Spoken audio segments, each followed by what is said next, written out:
విలువైన లోహం బంగారాన్ని వెలికి తీయడానికి గల్లను భారీ ఎత్తున తవ్వితే కానీ స్వల్పంగా బంగారం లభించదు.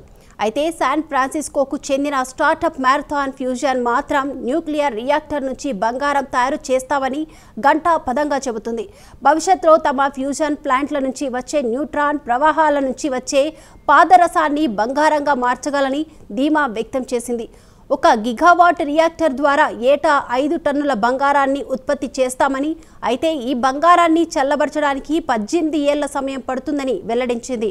వాణిజ్యపరంగా ఇది ఇంకా లాభదాయం కాకున్నా దీని వెనుక ఉన్న సైన్స్, వ్యయం, రిస్క్ తదితర అంశాలను ఈ స్టార్టప్ కంపెనీ అధ్యయనం చేస్తుంది. వివరాలు చూద్దాం.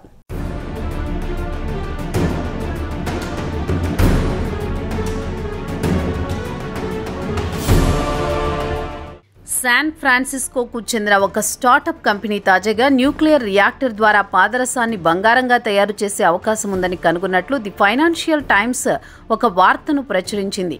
అయితే దీని గురించి పూర్తి వివరాలు మాత్రం వెల్లడించలేదు.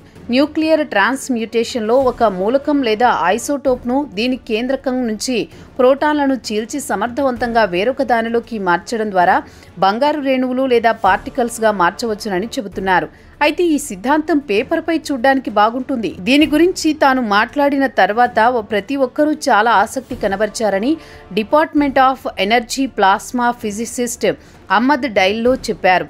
కాగా పాదరసం ద్వారా బంగారం ఎలా తయారు చేయాలో దానిపై ఆయన అధ్యయనం చేస్తున్నామన్నారు. గత 3 సంవత్సరాల నుంచి మారథాన్ ఫ్యూజన్ సుమారు $6 మిలియన్ నిధులు సేకరించింది. అలాగే ప్రభుత్వం నుంచి $4 మిలియన్ గ్రాంట్లు దక్కించుకుంది. ఇక ఫ్యూజన్ పవర్ సిస్టమ్ను మరింత సమర్థవంతంగా పనిచేయడానికి ఈ నిధులను వినియోగించనుంది.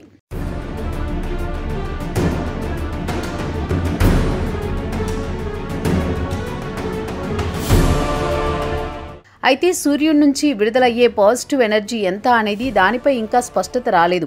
దశాబ్దాల తరబడి పరిశోధనలు జరుగుతున్న సైంటిస్టులు ఇప్పుడిప్పుడే కొంత సమాచారం తెలుసుకుంటున్నారు.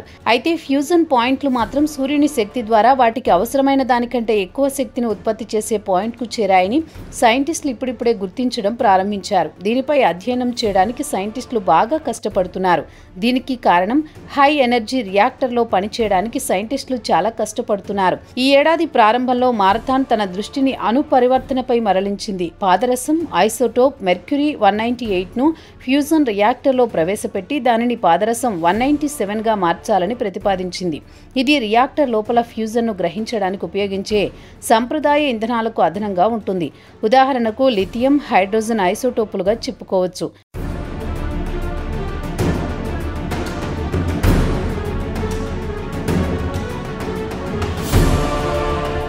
ఇదిలా ఉండగా ఈసారి మాత్రం ఆసక్తికరమైన ప్రభావం చూపించింది. పాదరసం 197 అస్థిర ఐసోటోప్ చివరకు బంగారం 197గా మారింది. అయితే ఈ ప్రాసెస్పై ఇంకా పూర్తి స్పష్టత రాకున్నా స్టార్టప్ కంపెనీ లీడర్షిప్ మాత్రం ప్రయోగం విజయవంతమైందని సంబరపడిపోతోంది. త్వరలో బంగారు కడ్డీలను ఉత్పత్తి చేసే స్థాయికి ఎదుగుతామని కంపెనీ సిటీఓ ఆడమ్ రుట్కోవ్స్కీతో పాటు సీఈఓ కైలీ షిల్లర్ చెప్పారు. గిగావాట్ విద్యుత్ ఉత్పత్తి చేసి ఏడాదికి 11,000 పౌండ్ల బంగారాన్ని ఉత్పత్తి చేయగలమని ధీమా వ్యక్తం చేశారు. అయితే విద్యుత్ ఉత్పత్తిపై ఎలాంటి ప్రభావం పడకుండానే బంగారు ఉత్పత్తి చేయవచ్చునని కంపెనీ సీఈఓ వివరించారు.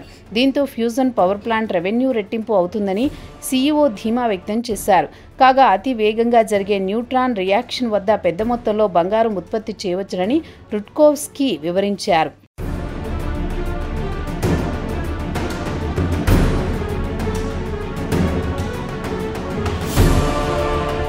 అయితే పాదరసం ద్వారా బంగారం తయారు చేయడం అంత తేలిక కూడా కాదు. అయితే ఈ ప్రక్రియలో సృష్టించబడిన బంగారు ఐసోటోప్స్లో విలువైన మెటల్ రేడియోధార్మిక శక్తి కలిగి ఉంటుంది.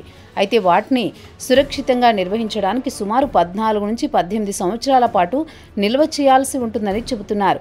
అయితే స్టార్టప్ మారథాన్ మాత్రం ఈ ప్రాసెస్ ద్వారా మరింత ఖరీదైన లోహాలను సృష్టించవచ్చునని అభిప్రాయపడింది. అయితే గోల్డ్నే ఎందుకు ఎంచుకుంది అంటే ప్రస్తుతం బంగారానికి డిమాండ్ ఎక్కువగా ఉంది. దానికి తగ్గట్లు సరఫరా కూడా తక్కువే. అందుకు పాదరసం ద్వారా బంగారం సృష్టించి లాభాలను ఆర్జించాలనుకుంది. ఇక ప్రపంచవ్యాప్తంగా గోల్డ్ మైనింగ్ ద్వారా ఏడాదికి 3,500 టన్నుల బంగారాన్ని ఉత్పత్తి చేయగలుగుతున్నారు.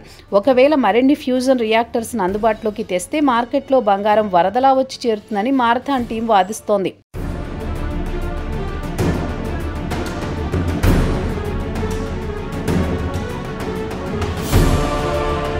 తమ ప్రయోగం ఫలించినందుకు Marathon scientific advisor Commonwealth fusion system మాజీ technology chief officer Dan Brunner సంతోషం వ్యక్తం చేశారు.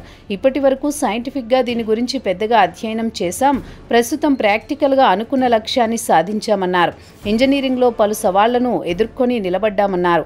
ఇక ఫ్యూజన్ వాణిజ్యపరంగా తమ లావాదేవీలను ప్రారంభించుకోవచ్చు. ఆధునిక సైన్స్లో పలు సవాళ్లను అధిగమించి బంగారం తయారు చేయడం ఒక సరికొత్త రికార్డుగా చెప్పుకోవచ్చు. కాగా సైంటిస్టులు 1930 నుంచి అణువులను విలీనం చేయడంలో విజయం సాధించారు. కానీ దానికంటే ఎక్కువ శక్తిని ఉత్పత్తి చేసి వినియోగించే రియాక్టర్ను మాత్రం ఇప్పటి వరకు ఎవరూ నిర్మించలేకపోయారు. అయితే డజన్ల కొద్దీ కంపెనీలు, రీసెర్చ్ ఇన్స్టిట్యూట్లు గత ఏడాది కాలంగా ఫ్యూజన్ స్టార్టప్లు $2.6 బిలియన్ పెట్టుబడులు సేకరించాయి. కాగా గ్లోబల్ ఇన్వెస్ట్మెంట్లు మొత్తం 53 కంపెనీల్లో సుమారు $10 బిలియన్ వరకు పెట్టుబడులు పెట్టాయి.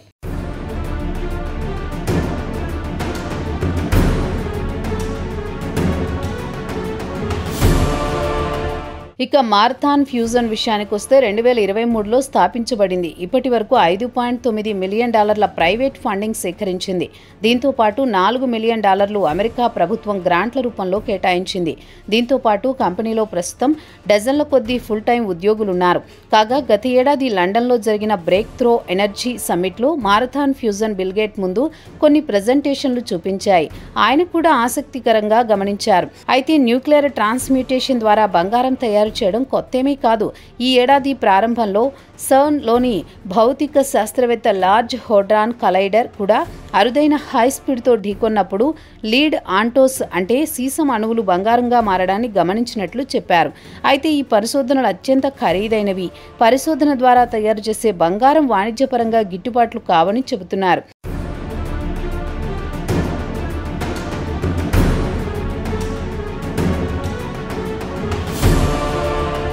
మరి స్టార్టప్ కంపెనీ మారథాన్ దీనిపై మరింత పరిశోధన చేసి తక్కువ ధరకు బంగారం ఉత్పత్తి చేయగలిగితే ఇక ఈ స్టార్టప్కు బంగారు పంట పండినట్లే. అయితే పలువురు సైంటిస్టులు చెప్పేదాని ప్రకారం చూస్తే గ్రాము బంగారం ఉత్పత్తి చేయాలంటే $2 మిలియన్ వ్యయం అవుతుందని చెబుతున్నారు. ఇక $2 మిలియన్ అంటే మన ఇండియన్ కరెన్సీ ప్రకారం చెప్పుకోవాలంటే 17 కోట్ల రూపాయలు.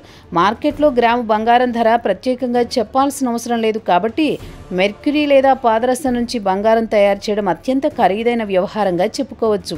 మరి స్టార్టప్ మారథాన్ ఫ్యూజన్ మరిన్ని పరిశోధనలు చేసి తక్కువ ధర బంగారం ఉత్పత్తి చేయగలిగితే తప్ప మార్కెట్లో నిలదొక్కునే అవకాశాలు లేవంటున్నారు సైంటిస్టులు. అయితే భవిష్యత్తులో పాదరసం నుంచి బంగారం తయారు చేసే కంపెనీలు మరిన్ని వచ్చే అవకాశాన్ని మాత్రం కొట్టిపారేయలేమంటున్నారు సైంటిస్టులు.